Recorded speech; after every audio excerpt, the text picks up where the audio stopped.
Jillian Musgrave-Archibald is a resilient and persevering woman. These characteristics were largely nurtured during her upbringing in Newtown and schooling at the Newtown Infant School. Good afternoon, Miss Archibald. Good afternoon. I feel like I've sat at your feet before. Yes, you did, because I taught you netball in primary school. And high school. And high school, yes. So tell me about yourself. Where did you start school? I started school in that little building west of the fire station. Mm-hmm. At that time, the fire station was not there, and that school was known as Pasha School. It was just 4 classes, Junior A, Junior B, First Standard, and Second Standard. And when we left Second Standard, the boys went to Bastia Boys School, and the girls went to Girls High School. And girls' school and boys' school is what became Beach Allen. Yes, because Mr. Beach was a former principal or head teacher, as we said at that time, at boys' school, and Mrs. Allen was a former head teacher at girls' school. So they named the school from Both of them. Yes. So we had girls' school, which was at the Anglican Church Hall. And boys' school at the Methodist Church That's Hall. right. Okay, so you went to Pasha School. The correct name actually was Newtown Infant. Newtown Infant. Yes, but it was popularly known as Pasha School. I think some of the original Newtowners still call it Pasha That's School right. even today. That's The right. That's original. right. But I think it was called Pasha School because we had the whole pasture for ourselves. There were no houses, no fire station, nothing.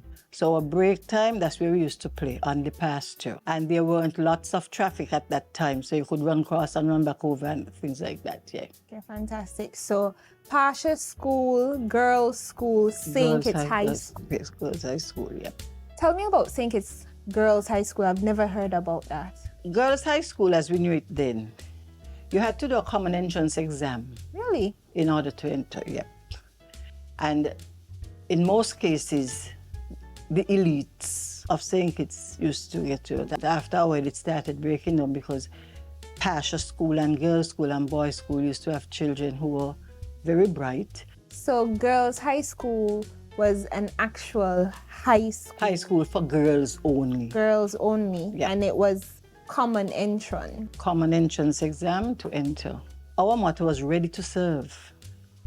That touched my spirit. Ready to serve, and then every morning we had a lamp that every girl in school would get a turn to light. You had the switch, and you'll go up on the platform at mornings during assembly, and you'll turn the switch. And on Mondays it was, I light this lamp, the high school emblem, that I may remember to be ready to serve. Then on Tuesdays it was, I light this lamp, the high school emblem, that I may remember that my work is to scatter light. Wednesday was that I am lighted to light novels. Thursday was to make myself ready to give of my best. Oh. And Friday was to let my light shine. So we had those principles to grow up with, you know? That's what we call in education the hidden curriculum. So when you put on the uniform, That's right. you understand. You understand, right, good. I am here to serve. I am here to give light. I am here to scatter light. Jesus. Yeah. And we school don't have that no more. But I love the motto of the St. Kitts Girls High School because I think it's very important that we understand service, being a light, and shining light. And I think that is a little bit better than grammar school principals, not just a little bit. Not a little, plenty. Plenty better. Okay. So we had girls' high school being for all girls, grammar school being for all boys, yes. and that is where The Bastia High, came from. right, in 1967, I think it was. We don't tell those stories enough. Okay, so you grew up in Newtown. Are you an original Newtowner? Original, born, raised, bred, brought up, In Newtown? Newtown. What street were you from? Well, I was born in one of those alleys off the Bay Road, and then we lived on Pond Road. Then we moved from that little house there and went up into Sebastian Street, where I spent most of my life. As a matter of fact, one of my sisters still live in the family home. It's fantastic. So it's still up and functioning. It's still up and functioning, that's right. What was your mommy's name? My mama, not mommy. Mama? Mama. That's what we call her, mama. Lucina Clark, Miss Clark for Courageous Tour. As a matter of fact, lots of persons thought that that store belonged to my mother, because it was, go by Miss Clark, tell her show you the piece of cloth. Go by Miss Clark, you want to make a suit? She's going to show you what to buy to make the suit. So everybody thought it was Miss Clark's store. I am the 7th of 11 children. Wow. We were not well off materially and financially, but the brotherhood, the sisterhood among us, very good, very, very good. I don't think anybody with any money could have had a better childhood than we had. My mother did her utmost to make sure that we were all right. Meet the Johnson family, living a good life. How are they able to afford all this? By switching their mortgage to National. And you too can take advantage of this great offer.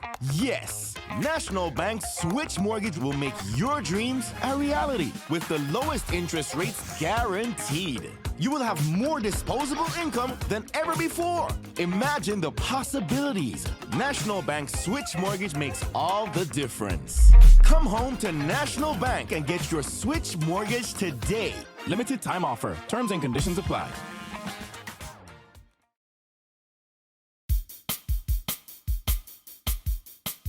Jillian first discovered her love for netball while attending the girls' high school. Thereafter, she managed to marry her love for this sport with her passion for teaching. Jillian started her career as a classroom teacher before transitioning to sports education. How much years were you working with children? Close to 50 years teaching, because I really started teaching in 1969 when I left school. My first stint was at Newtown School, now called Tucker Clark. I taught at grade 6 there for quite a while, and then I went to sports department. I left sports department and went to England to study physical education. When I came back, I was at the sports department from 1990 until 2003. So, Miss Archibald, what I'm hearing is that you were like, I knew you as my sports teacher, but before that, you were an in-class teacher. I was a classroom teacher, yeah. Oh, fantastic. So you transitioned. I did Teachers College here. Tell me about Teachers College in St. Kitts. Teachers College in St. Kitts. Basically, it was like the principles of teaching, how to deal with children and stuff like that, and how to teach specific subjects, whatever. Was it where it is now? Where was it? Right where it is now, but not as fancy. There's a new building just went up a couple of years ago, but we had the real old hospital. Okay. And then you left the country to go and... I taught a little bit after leaving Teachers College, went back in the classroom, and after, then I went to England. I did a diploma in sports coaching at Leeds Polytechnic, and then I went over to Warwick University in Coventry to do my degree in physical education sport. Wow. I think I'm a good enough teacher, but listening to you, I feel like a babe in the womb of education. In the womb of education, and I lament so much. You have literally humbled me to my place. 50 years of education, from natural education, primary school education, to specializing in sports education, to transitioning into sports and nation building. That is absolutely incredible. How did you find netball, or how did netball find you? Netball found me and I found it at girls' high school. Oh, those were the best days. There was this VSO that came from England. This lady came down, Barbara Goff. And in those days, it was merely the persons from the higher echelons that played netball. But when Miss Goff came to girls' high school, Miss Goff invited everybody. We then started netball. That was it. Y'all found We it. took it off from there. We took it off. That would be like 1965, 66, somewhere down there. And we just took it off. Imagine the second national team that went out of St. Kitts to play netball went to Montserrat in 1967, and the majority of the team was made up of girls' high school students. Wow. Yes. Were you guys dominant? We came second to last, but we did very well because the first team that went out came last 2 years before that. But we came second to last. But You upgraded the position. it was a fantastic match. The final game with St. Kitts and Antigua, we trounced Antigua. We were fighting for last. But we said, we ain't going back St. Kitts losing all. No way. We trounced Antigua in that last game. And 6 years after that, Victory. Caribbean netball champs, Amen. 1973. So you went home with that second to last and work it out. Yes, we didn't look back. By 1973, we brought a whole championship here. So what positions did you play on your team? I played goal shooter 99% of my life as a netballer. I so wanted to get a chance to play goalkeeper, but I was never given the chance to play seriously as a goalkeeper. Right. Barbara Goff, I don't know what she saw in me. She made me a shooter. How much persons were on the team? 10. 10. Yep. So 7 on the court and 3 subbing. Yep. And when we won the tournament in 73, we made no substitutions at all. The 7 of us played the entire tournament. Wow. No substitutions, not even for 2 minutes. The same 7 played the entire tournament. What a reunion, what a celebration at that airport up there. I don't think anybody was in their homes. I think everybody was at the airport.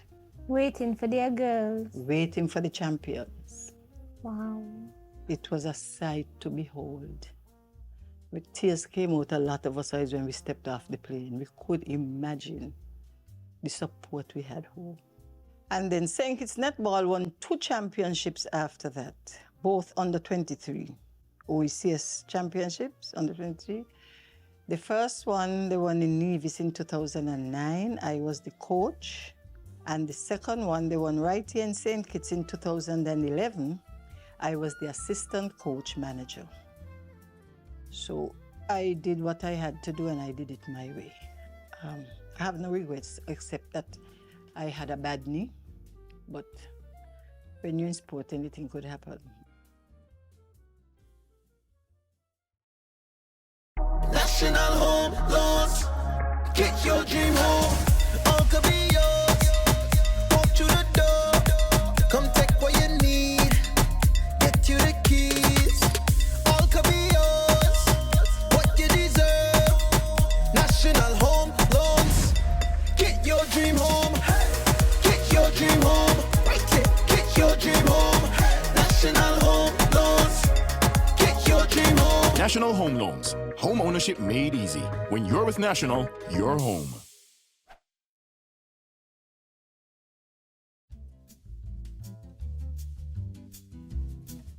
We are, where are we? Tyson Netball Complex. And who was Pam Tyson? Pam Tyson, that giant of a woman.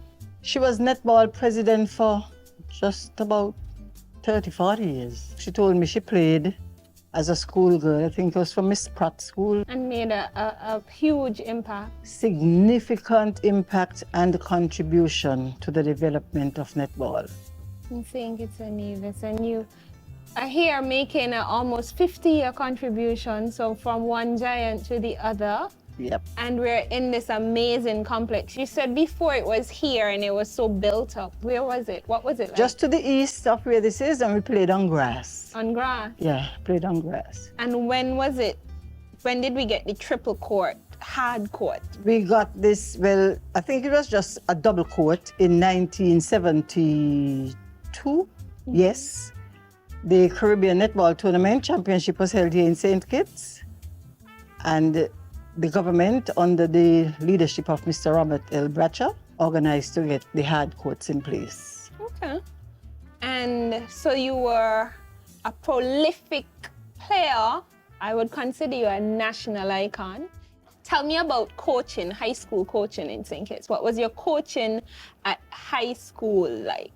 Before I got my degree, I was just in the primary schools only. I did all the primary schools in St. Kitts. You coached at all of the primary I coached at all of the primary schools in St. Kitts. The only school I don't know is the Violet Petty, because it was not in existence then. Okay. But I used to coach 4 schools per day. Wow. From the 9 o'clock to 10:15, then jump on a bus. If I didn't have a vehicle at that time, jump on a bus, if I was in the countryside, to our next school to reach for 10:30, 10:30 to 11:45, get a little something to eat, and at another school for 1 o'clock till 2:15, at another school for 2:30 till 3:15, 3:30. You were the only one? I was the only coach then, the only coach. So from top player to national player to regional champion to holding up netballs in the schools by yourself? Yep. Wow. Coca-Cola Shamrock. Where does Shamrock come from? To be truthful, I don't really remember, you know, the Loris Hobson and I formed Coca-Cola Shamrock in 1970. I don't remember where we got the name Shamrock from, but I know because we got the sponsorship from the bottling company, we decided to wear red and white. Okay. And that has been our color throughout. From 1970? From 1970, we are known for our red and white. Does the bottling company still sponsor the team? Most certainly. You guys have had a relationship For from... 52 years. And how did you find your girls from Shamrock? My girls came from anybody who wanted to play netball. If I go down the road and I see a tall girl, I will stop her and say, "Miss, you want to play netball?" And if they say yes, I'll invite them to practice. If they say no, I'll try to encourage them. So I had girls playing for me from Sadlers, Keon, Old Road, Sandy Point, all over the island.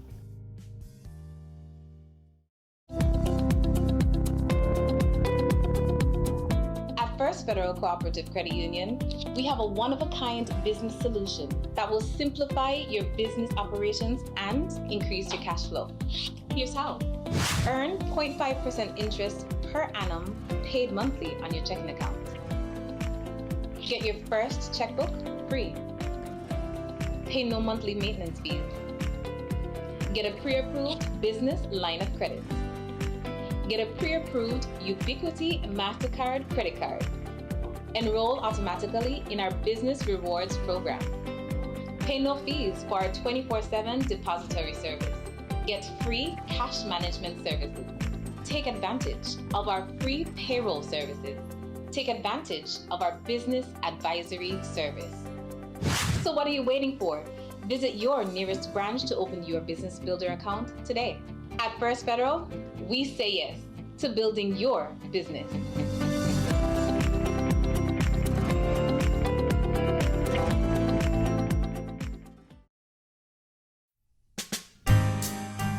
Jillian's passion for the sport of netball remained with her even in her senior years.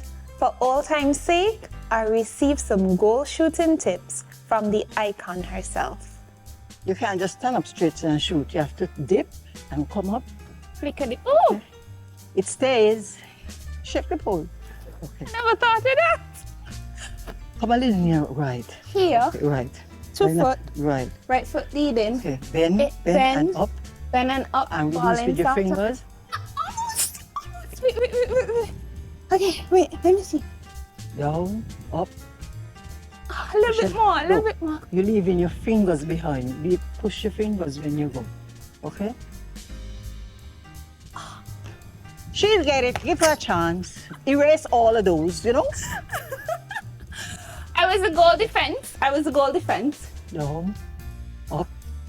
I was a goal defense, okay? No You see? wing defense. So watch that. Here, Yeah. opposite. Your foot with the shoe. Stop. You're holding the ball on your fingers. Right. and cup it. Remember, inside, opposite. Come closer, up. Yes! Edge, that's it. You're hitting the inside opposite edge. Up, that's, my lesson is done.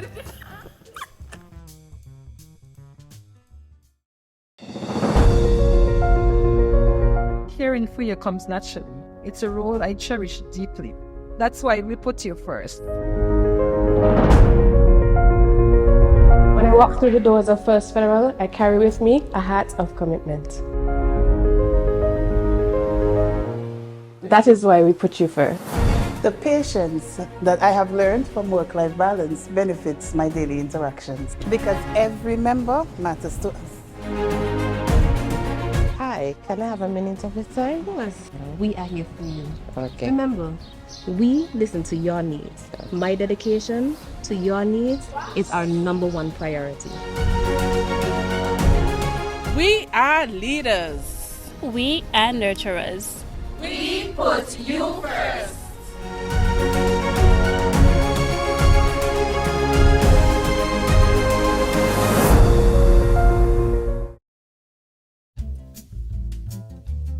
Jillian is a national icon who is known primarily for her contribution to the sport of netball. Looking back on your legacy, do you ever think about your legacy of sports in St. Kitts? Not really, I just played from my heart's content. I loved the game and I gave it my all.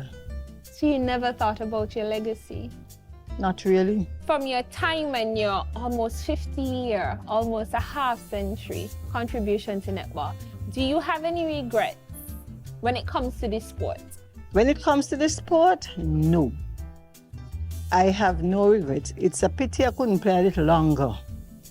But after I got my knee injury, I played some more, but I would have loved to play a little longer. How long did you play for?